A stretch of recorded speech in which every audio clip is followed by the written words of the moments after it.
Every Sunday, we ate together like nothing was wrong. Same house, same long wooden table with one leg that wobbled if you leaned on it too hard. Same routine that had been carved into our lives like grooves in old wood.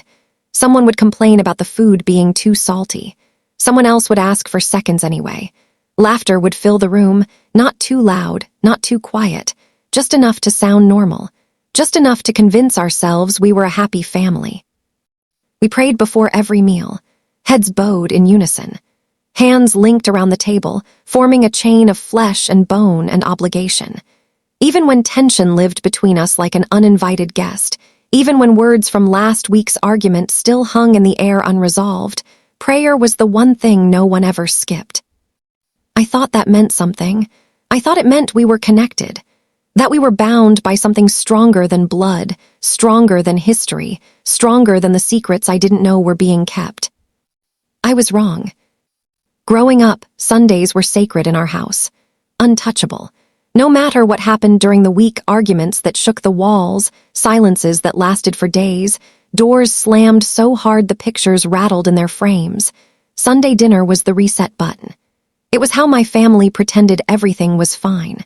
How we convinced ourselves that sitting together and sharing food meant we were okay. And for a long time, I believed it. I believed that showing up was the same as being honest. That routine was the same as love. That silence about painful things was the same as peace. My mother sat at the head of the table. She always had, for as long as I could remember. Even when my father was alive, it was her spot, her throne, her place of quiet authority. She had strong posture, the kind that came from years of holding herself together when everything inside wanted to fall apart. Her face was always calm, controlled, revealing nothing. Her voice was measured, never too loud, never too emotional. She was the type of woman who handled everything quietly, internally, privately. If something hurt her, she didn't show it. If something scared her, she swallowed it whole and kept moving forward. If something broke her heart, she'd pick up the pieces alone in her bedroom at night where no one could see. I admired her for that strength, looked up to it, tried to model myself after it. I didn't realize until much later that strength and silence aren't always the same thing. That sometimes what looks like dignity is actually just fear wearing a different costume. My aunt, my mother's older sister by 3 years, sat across from me every single Sunday.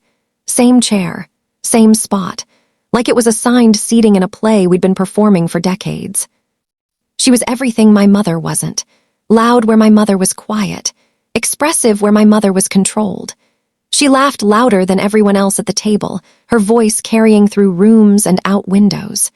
She spoke her mind freely, never measuring her words, never calculating the impact before releasing them into the world. Growing up, I thought of her as bold, honest, brave, the one who wasn't afraid to say what everyone else was thinking but too polite to voice. She'd call out hypocrisy, point out elephants in rooms, ask uncomfortable questions at family gatherings that made everyone shift in their seats. I loved that about her, admired it, wished I could be more like her. I didn't know then that honesty could be a weapon. That truth could be used to hurt instead of heal. That boldness could be another word for cruelty when wielded without care for the damage it causes.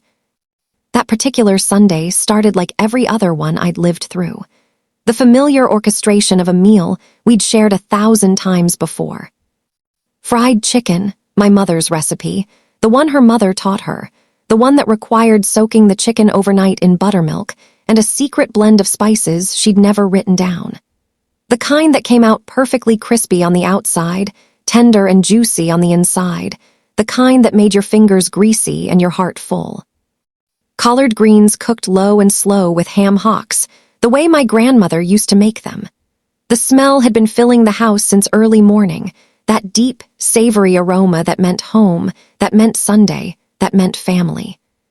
Cornbread baked in a cast-iron skillet that was older than I was, its edges crispy and golden, its center soft and crumbly. Mac and cheese that was more cheese than mac, baked until the top formed that perfect golden crust. Candied yams with marshmallows melted on top, sweet enough to be dessert. Plates were passed from hand to hand, each person taking what they wanted, the choreography smooth from years of repetition. Someone asked about work. I think it was my uncle, asking my cousin about his new job. Someone complained about gas prices, my grandmother, who complained about prices for everything these days. Someone laughed too hard at a joke that wasn't particularly funny, but we all smiled anyway because that's what you do. I was reaching for the cornbread when I noticed my aunt. She'd barely touched her food. Her plate sat in front of her, full except for a few moved-around pieces that made it look like she'd eaten more than she had. Her fork kept tapping against the edge of her plate. Tap, tap, tap, a nervous rhythm that didn't match the relaxed atmosphere everyone else was performing. Her eyes kept darting between my mother and me, back and forth, like she was watching a tennis match only she could see. I caught her staring at me directly once, and she didn't look away. Just held my gaze with an intensity that made my stomach tighten with unease. There was something in her expression I couldn't read. Something that looked like pity mixed with determination mixed with something else I couldn't name. I thought maybe they'd argued earlier. It wouldn't be unusual. My mother and her sister had history, years and years of it, stretching back to childhood slights and teenage competitions and adult disagreements about everything from politics to parenting. They loved each other the way sisters do, which meant they also knew exactly how to hurt each other. But their arguments never spilled into Sunday dinner. That was the unspoken rule. Whatever happened during the week stayed during the week. Sunday was neutral territory. Sunday was safe. Until it wasn't. We were halfway through the meal. My uncle was telling a story about something that happened at the grocery store. People were listening with half attention, nodding at the right moments, smiling on cue. My grandmother was already preparing plates to send home with people, mentally calculating which containers she'd pack the leftovers in. That's when my aunt stood up. At first, I thought she was just stretching her legs, or maybe getting up to refill her glass, or heading to the bathroom. We'd been sitting for a while. It wasn't unusual for someone to get up mid-meal. But she didn't move toward the kitchen or the hallway. She just stood there at her spot at the table, her hands resting on the back of her chair, her knuckles white from gripping too hard. Then she cleared her throat. Not a small, polite clearing. A deliberate, attention-demanding clearing that cut through my uncle's story like a knife through warm butter. The room quieted in a way that didn't feel natural. It felt forced, frightened, like the air itself was holding its breath, waiting for something terrible to happen. Chairs stopped scraping. Forks froze midair, suspended between plates and mouths. Conversations died mid-sentence, words trailing off into nothing. Everyone turned to look at her, confusion and curiosity mixing on their faces. My mother's face changed. I saw it happen, saw the color drain from her cheeks, saw her shoulders tense, saw her hands grip the edge of the table like she was bracing for impact. She knew. Whatever was about to happen, she knew. My aunt looked directly at me, only at me, like everyone else at the table had disappeared and it was just the two of us in the entire world. She took a breath, opened her mouth, and said, in a voice that was far too calm for the words it was carrying, "I think it's time you know who your real father is." No yelling. No anger. No dramatic build-up. Just that sentence. Simple, direct, devastating. The room went completely silent. Not the comfortable silence of people enjoying a meal together. The terrible silence of a world that's just been shattered and everyone's waiting to see where the pieces will fall. I laughed. I actually laughed. A short, sharp sound that came out of my mouth before I could stop it. A reflex. A defense mechanism. The kind of nervous laugh that says that's not funny without actually saying it out loud. The kind of laugh that's really a plea for someone to tell you it's all a joke. I looked at my mother, waiting for her to shut it down. To tell my aunt she'd crossed a line. To defend me, defend us, defend the reality I'd lived in for my entire life. She didn't. She didn't say a word, didn't deny it, didn't laugh it off, didn't tell her sister to sit down and stop being ridiculous. She just stared at her plate like it held answers she couldn't bear to speak out loud. Her hands were shaking. I could see them trembling against the white tablecloth. But she didn't look up, didn't look at me, didn't look at anyone. That's when I felt it. That deep, sick drop in your stomach when you're on a roller coaster and you've just gone over the highest peak. That moment when gravity takes over and you realize you have no control over what happens next. That split second when your body knows the truth before your mind can catch up. The ground I'd been standing on my entire life wasn't solid anymore. It was crumbling beneath my feet, and I was falling into something I couldn't see the bottom of. What? My voice came out thinner than I expected, barely more than a whisper. I cleared my throat and tried again, louder this time. What are you talking about? My mother still didn't look at me. She was gripping her fork so tightly I thought it might bend. Her jaw was clenched. A single tear rolled down her cheek, but she didn't wipe it away. Just let it fall onto her plate, mixing with the gravy. My aunt sat back down slowly, deliberately, like she had just finished saying grace. Like she'd done something holy instead of detonating a bomb in the middle of Sunday dinner. She folded her hands on the table in front of her, composed, calm, almost serene. "I'm sorry," she said, looking directly at me with those same eyes that had watched me grow up, that had smiled at my school plays and birthday parties. "But you deserve the truth." Truth. That word hung in the air heavier than anything else, heavier than the silence, heavier than the smell of fried chicken that suddenly made me nauseous, heavier than the weight pressing down on my chest, making it hard to breathe. What truth? What was she talking about? This was insane. This was some kind of sick joke or misunderstanding or... My mother finally looked up. Her eyes were glossy with tears she was fighting to contain. Her face was controlled, too controlled. That same mask of composure she always wore, even when everything inside her was screaming. She said my name, softly, the way you'd say it to a child you're about to tell that their dog died. Gentle, careful, afraid. "We were going to tell you," she said, her voice barely above a whisper. "We." That word hit me like a physical blow. We, not I, we. Who was we? Who else knew? How many people sitting at this table knew something about my life, about my identity, that I didn't know? I pushed my chair back. The legs scraped against the hardwood floor with a sound that was far too loud in the silent room. My heart was pounding so hard I could hear it in my ears, feel it in my throat, taste it in my mouth. "Tell me what?" I demanded. My hands were shaking. Everyone was staring at me. I didn't care. "Tell me what?" No one answered right away. The silence stretched like taffy, pulling longer and longer until I thought I might scream just to break it. My grandmother looked confused, looking around the table for someone to explain what was happening. My uncle looked uncomfortable, like he wanted to be anywhere but here. My cousin was staring at his plate, unable to meet my eyes. They didn't know. I could tell by their faces. Whatever this secret was, it wasn't family-wide. It was contained, kept by the people who thought they had the right to decide what I should and shouldn't know about my own life. That's when I realized something that hurt almost as much as the words my aunt had spoken. Betrayal doesn't always come with screaming and rage. Sometimes it comes gently, wrapped in calm voices and past plates and Sunday dinners where everyone smiles and pretends. Sometimes it comes from people who claim to love you. My aunt leaned forward slightly, her voice taking on that patient tone teachers use when explaining something to a slow student. "The man you grew up calling your father, the man whose last name you carry, whose pictures are in frames around this house, he's not your biological father." The words felt unreal, like she was speaking a foreign language I should understand but couldn't quite translate. Each word made sense individually, but strung together they created a sentence that couldn't possibly be true.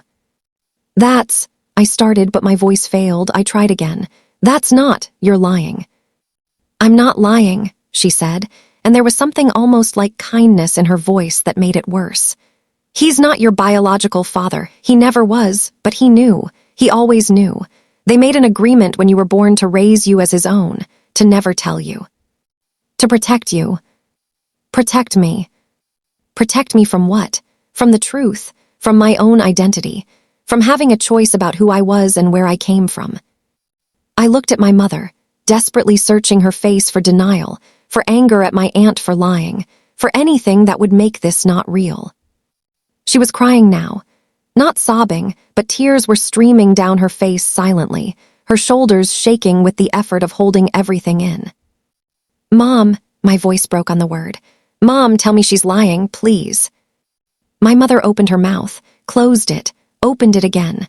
Finally, in a voice so small I barely heard it, she whispered, "I'm sorry." Not a denial. An apology. The room tilted. Or maybe I did. I sat back down without realizing I was moving, my legs suddenly unable to hold my weight. My hands were on the table, gripping the edge, the only solid thing in a world that had just become completely untethered. Every memory I had of my childhood started rearranging itself in my head like a puzzle being taken apart and put back together in a different configuration. Family photos where I'd studied my face looking for resemblances to my father, were they all lies? School events where he'd shown up, proud, taking pictures, was he performing? Conversations where we'd talked about inherited traits, about family history, about where I got my eyes or my smile or my stubborn personality. Were those all carefully constructed falsehoods? Who, the word came out as barely more than a breath, who is my biological father? That's when my mother broke. The controlled facade she'd maintained for so long crumbled all at once. She put her face in her hands and sobbed, deep, wrenching sounds that shook her entire body. My grandmother stood up quickly, moving to my mother's side, putting her arms around her daughter's shoulders. She was glaring at my aunt with a fury I'd never seen on her face before. "Was this really necessary?" she hissed. "Did it have to be like this?" My aunt didn't flinch. "Yes," she said simply. "It did, because it wasn't going to happen any other way. They've had 27 years to tell the truth. 27 years. How much longer should we have waited?" 27 years. My entire life. I'd lived my entire life not knowing something fundamental about my own existence. Something everyone at this table apparently knew except... My mother finally lifted her head from her hands. Her face was blotchy, mascara running in dark streams down her cheeks. She looked older suddenly, like the weight of this secret had been holding her together, and now that it was out, she was collapsing under years of pressure. She wiped her face with her napkin, took a shaky breath, and said his name. David Morrison. The name meant nothing to me. I searched my memory for any David Morrison, any face or story or mention, but came up empty. "Who is that?" I asked. "He was," my mother's voice caught. She took another breath. "He was close to the family, years ago, before you were born. He and your father, the man you knew as your father, they were best friends. Grew up together, were like brothers." Were, past tense. Everything in past tense, like this David Morrison was dead or had never existed or had been erased from history. "Where is he now?" My mother's face crumpled again. "I don't know, he left before you were born. He didn't want to be part of this, didn't want the responsibility. He signed away all parental rights and just disappeared." The words landed like physical blows, each one hitting a different part of me, leaving bruises I couldn't see but could definitely feel. My biological father knew about me, knew I existed, knew I was coming into the world, and he chose to leave, chose to sign papers that erased his connection to me, chose to disappear rather than be my father. So the man I called Dad, I couldn't finish the sentence. "He stepped up," my mother said quickly, desperately, like she needed me to understand this part. "When David left, when he made it clear he wanted nothing to do with you, James, your dad, he stepped up. He said he'd raise you as his own. He said it didn't matter about biology, that you'd be his child in every way that mattered." Did he? I had to stop, swallow, force the words out past the lump in my throat. Did he love me, or was it just obligation? "He loved you," my mother said firmly, reaching across the table toward me. I pulled my hands back before she could touch them. The hurt that flashed across her face was immediate, but I couldn't care about that right now. I couldn't care about anyone's feelings but my own. "He loved you so much," she continued, her hands now clutching each other instead of reaching for me. "From the moment you were born, he loved you, chose you. He never once treated you as anything less than his child, his daughter. his pride and joy. But he lied to me, I said. My voice was getting louder, emotion finally breaking through the shock. Every single day of my life, he lied to me. You both did. Every time I called him Dad, every time we talked about family history, every time I looked in the mirror trying to figure out which features came from which side of the family, all of it was based on a lie. It wasn't a lie, my mother insisted. He was your father, in every way except the truth. I was standing again. I didn't remember standing. Except the actual biological truth, except the fundamental reality of who I am and where I came from. My uncle cleared his throat uncomfortably. Maybe we should take a break, let everyone cool down and... No, I cut him off. No breaks, no cooling down, I want to know everything. Right now, how did this happen? How did you end up? I couldn't even say it. The words felt too ugly, too raw. My mother flinched like I'd slapped her. But my aunt just sat there watching with that same calm expression, like she was observing an experiment she'd started and now wanted to see the results. Your father and I were having problems, my mother began, her voice quiet but steady now, like she'd accepted that the dam had broken and there was no stopping the flood. We'd been married 5 years. We were trying for a baby. It wasn't happening. The doctors said there were fertility issues. James took it hard, really hard, started pulling away, working late, drinking more, we were barely speaking. She paused, staring at something far away, lost in memories I wasn't part of. David was around a lot during that time. He'd come over to check on me when James was working late. We'd talk. He'd make me laugh when I'd forgotten how. He made me feel seen in a way I hadn't felt in years. And one night when everything felt especially broken, when I felt especially alone. She trailed off. You slept with your husband's best friend, I finished for her, the words bitter in my mouth. It happened once, she said quickly. One time, and I regretted it immediately. I told James the next day. I confessed everything. I expected him to leave me. I expected our marriage to end. But he didn't leave, I said.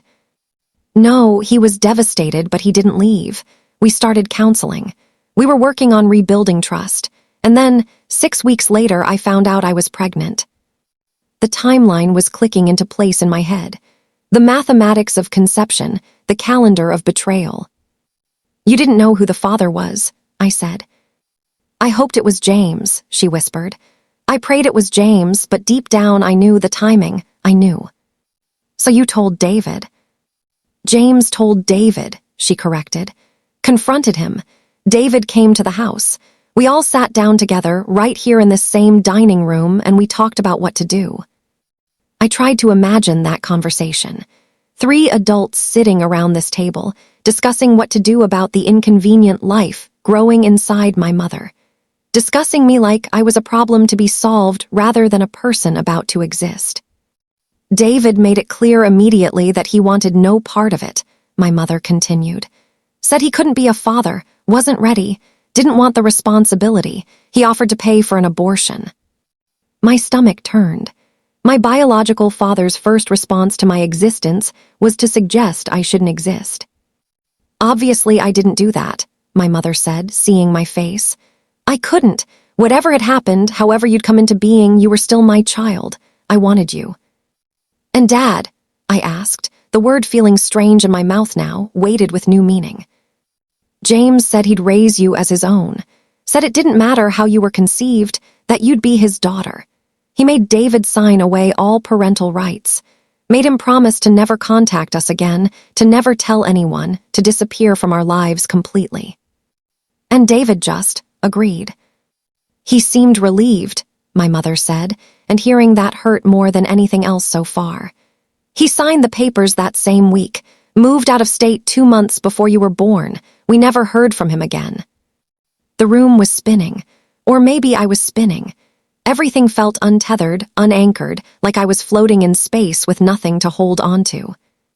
So my entire life has been a performance, I said slowly, working through it out loud. A carefully constructed play, where everyone knew their lines except me. It wasn't like that, my mother protested. Then what was it like? I demanded. Explain to me how lying to me every single day for 27 years wasn't a performance. Explain how maintaining this massive secret wasn't a betrayal. We were protecting you, she said, her voice rising to match mine. We didn't want you to feel unwanted, didn't want you to grow up knowing your biological father chose to abandon you. James loved you, raised you, was there for every moment of your life. In every way that mattered, he was your father. But he wasn't. I was shouting now, years of being the calm one, the reasonable one, the one who never caused problems, all evaporating in the heat of this moment. And you robbed me of the chance to know that. You robbed me of my own identity. You made choices about my life, about who I am, without ever giving me a say. You were a child, my mother said. We were doing what we thought was best. I'm not a child anymore. I slammed my hand on the table, making plates rattle. I haven't been a child for years. When were you going to tell me? When I was 30, 40, never. Were you just going to take this secret to your grave and let me live my entire life in a lie? My mother opened her mouth, but no words came out. She didn't have an answer. Or maybe the answer was exactly what I'd suggested. Never. They were never going to tell me. I turned to my aunt, who'd been sitting quietly through all of this, watching the explosion she'd caused. How long have you known? From the beginning, she said simply. I was the one your mother called that night after it happened. I was the one she confided in. I was there when she took the pregnancy test. I was there when David signed the papers. And you said nothing, for 27 years. Your mother begged me not to, she said. She said it would destroy you to know, that it was better this way, that some truths do more harm than good. So what changed? I asked. Why now? Why today? Why at Sunday dinner in front of everyone? My aunt's calm finally cracked slightly. Her jaw tightened. Because I'm tired of lying. Because I can't look at you anymore and pretend. Because you have a right to know who you are, where you came from. Because your mother has had 27 years to tell you and she never did, never planned to, and I couldn't carry that weight anymore. So this wasn't about me, I said, understanding flooding through me. This was about you, about your guilt, your conscience. You didn't do this for me, you did this for yourself. She had no answer for that. I looked around the table at faces I'd known my entire life. My grandmother, still holding my mother, looking devastated. My uncle, staring at his plate, unable to meet anyone's eyes. My cousin, who'd quietly pulled out his phone and was probably texting his girlfriend about this insane family dinner. None of them had known the secret, but they were all here to witness its destruction. I need to leave, I said. Please, my mother reached for me again. Please don't go, let's talk about this. Let me explain. Explain what? I cut her off. Explain how you thought lying to me for my entire life was love. Explain how you decided what I could and couldn't know about my own existence. Explain how you let me grow up thinking I knew who I was when you knew I didn't. I did it because I love you, she said, tears streaming down her face again. Everything I did was because I love you. No, I said, grabbing my purse from the back of my chair. You did it because you were afraid of judgment, afraid of losing me, afraid of facing your own choices. But you didn't protect me, Mom. You protected yourself. The words hung in the air like poison. I could see them landing, see them hitting her like physical blows. Part of me wanted to take them back. The part of me that had been raised to be kind, to be understanding, to see everyone's perspective. But a louder part of me, the part that had just discovered my entire identity, was built on lies, wanted her to hurt the way I was hurting. I walked toward the door. Behind me, I could hear my mother sobbing, my grandmother trying to comfort her, my aunt sitting in that same calm silence. Wait, my mother called out. What about your father, James? He loved you. He chose you every single day. Doesn't that count for something? I stopped at the doorway, didn't turn around. He died 3 years ago, I said, my voice flat. I can't ask him why he lied to me. Can't ask him if he really loved me or if I was just a burden he nobly carried. Can't ask him anything. You made sure of that by waiting until it was too late. He did love you, my mother insisted. I know he did. You know what hurts the most? I asked, still not turning around. It's not that my biological father didn't want me.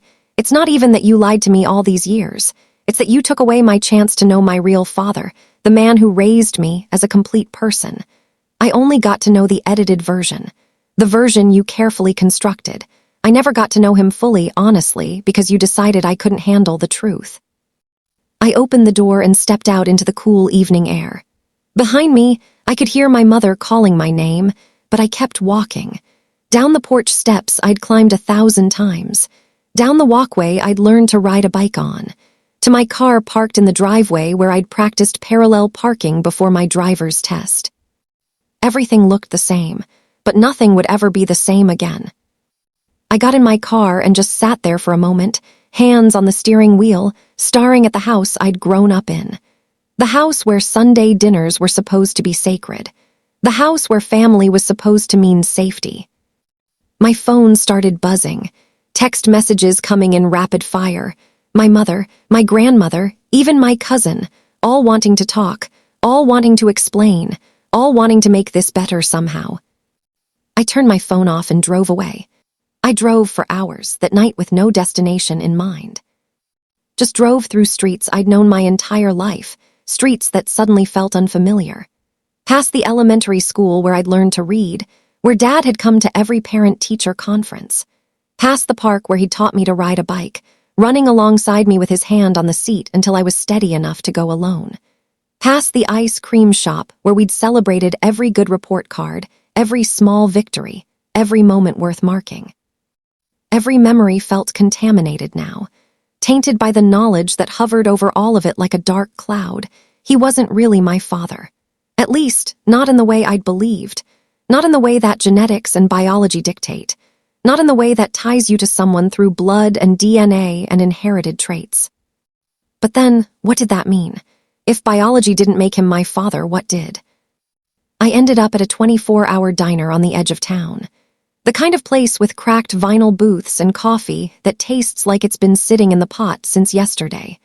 I ordered coffee. I didn't drink and sat in a corner booth, staring out the window at the mostly empty parking lot. My phone had 17 missed calls and 43 text messages when I finally turned it back on. I ignored all of them except one from my best friend Maya, who'd somehow heard what happened. Small towns and family networks meant news traveled fast, especially news this explosive. "Are you okay?" her text read. "Where are you? I'm worried." I texted her the diner's address.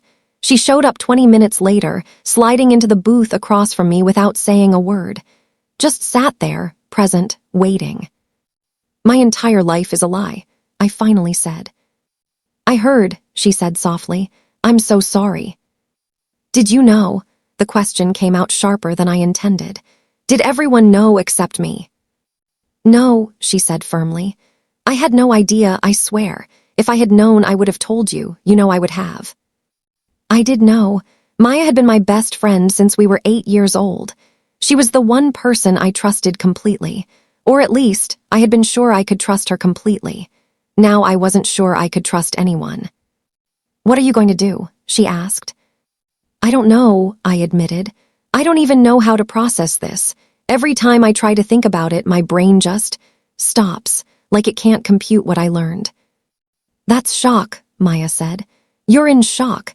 Your entire understanding of your identity just got rearranged. It's going to take time to process." Time?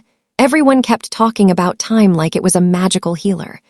Like if I just waited long enough, this would somehow hurt less.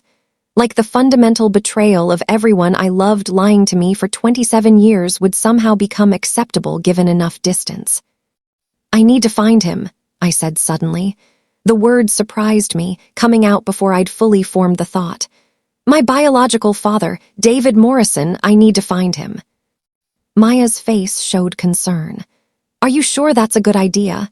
Your mom said he didn't want to be part of your life. Tracking him down might just lead to more hurt."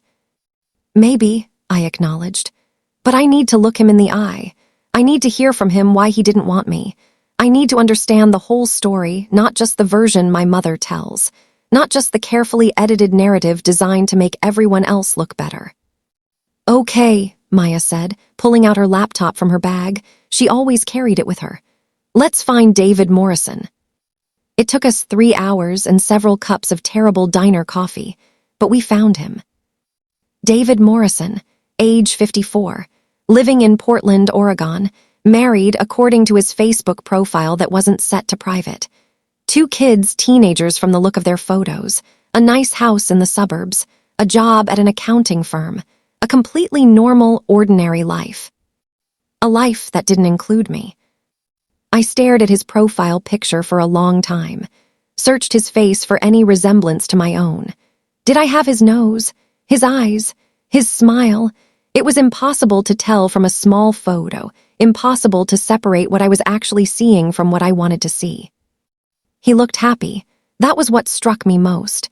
In every photo, he was smiling, with his wife, with his kids, his other kids, his real kids, the ones he'd chosen to keep. At birthday parties and holidays and ordinary moments that made up a life. He'd built a whole life after abandoning me, moved on, found happiness, had a family, became the father he'd refused to be to me. "What are you thinking?" Maya asked gently. "I'm thinking he didn't want to be a father," I said slowly, working through it. "He wanted to be their father, he just didn't want to be mine." The realization hurt worse than I expected. It would have been easier if he'd been a deadbeat, a drunk, a disaster of a human being who couldn't parent anyone. But he wasn't.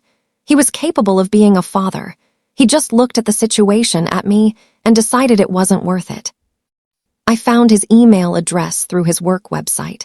Spent 2 hours writing and rewriting a message.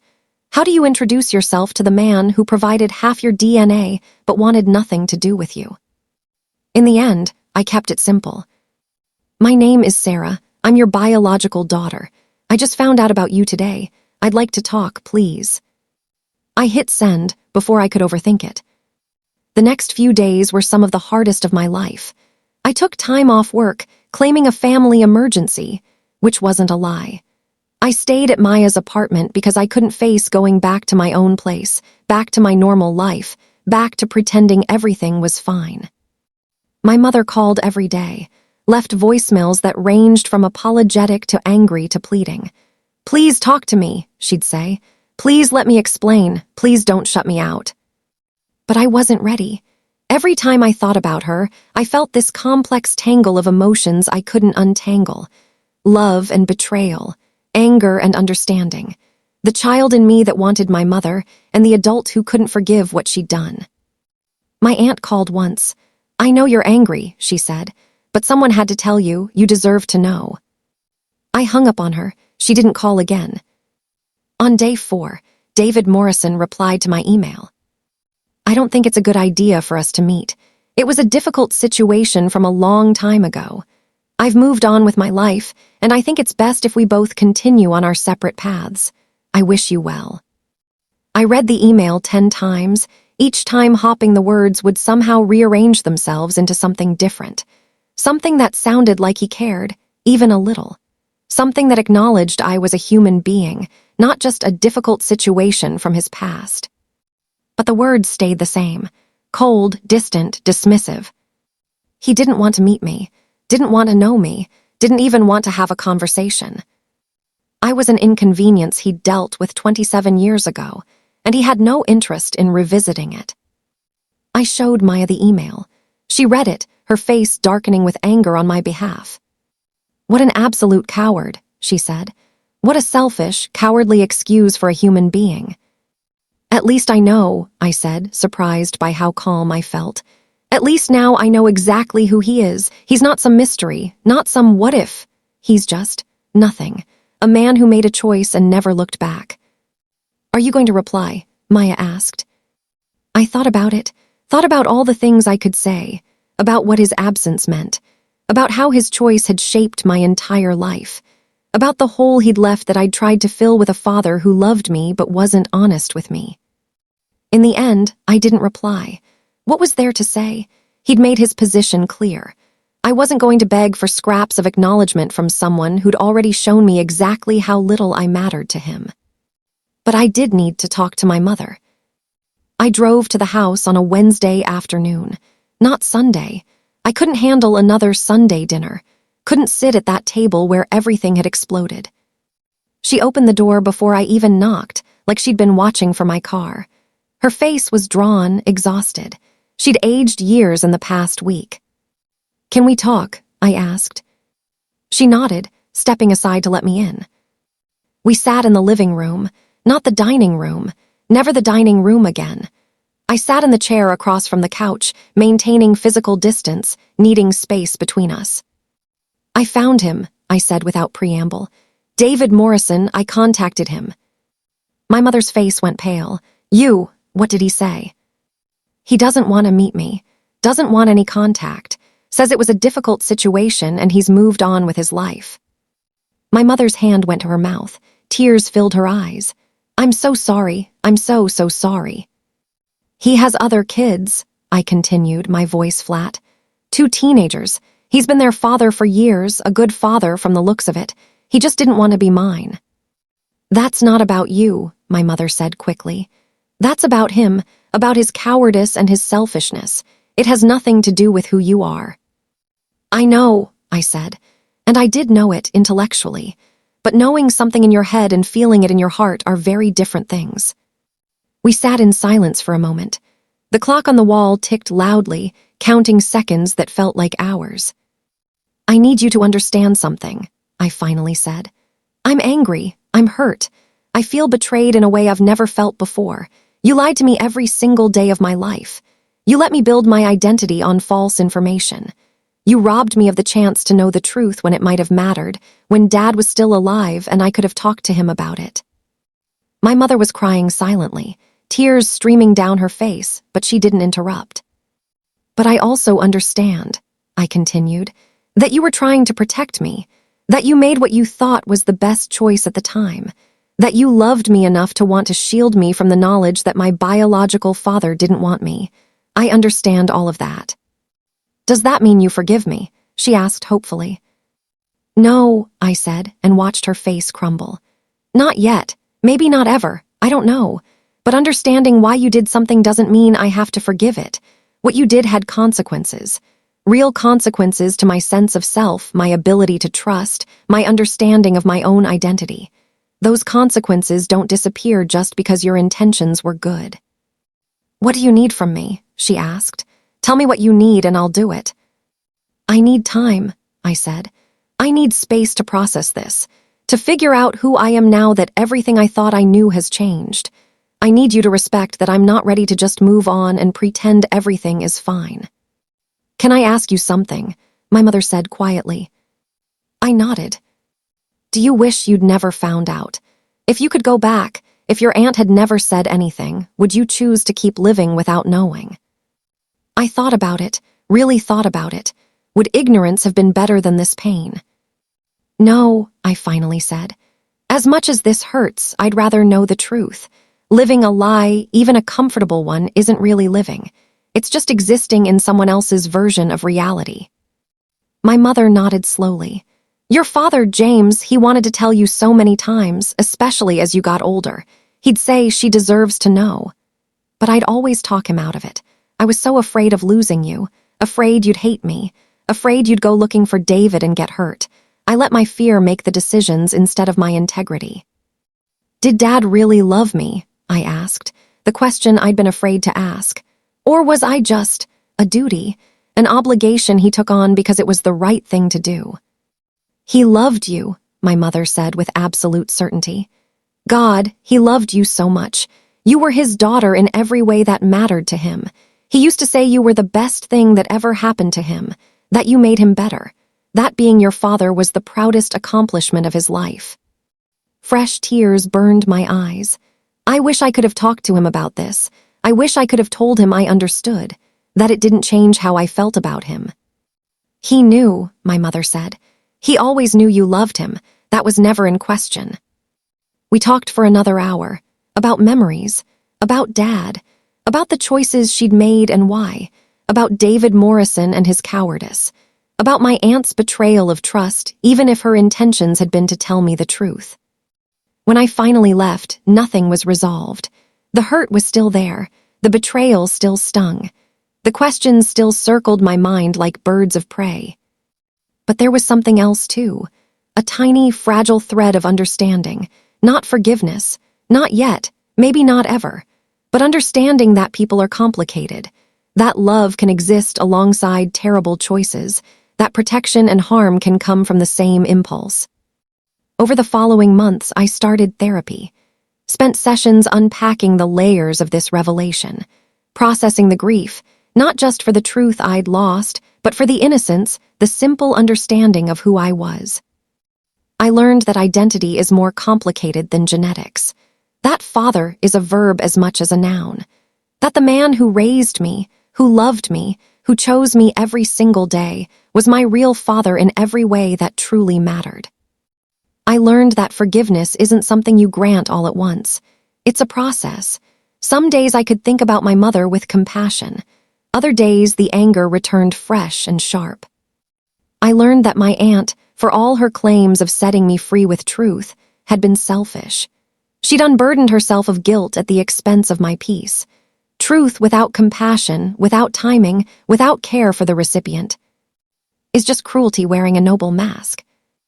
I learned that David Morrison's rejection said nothing about my worth and everything about his character.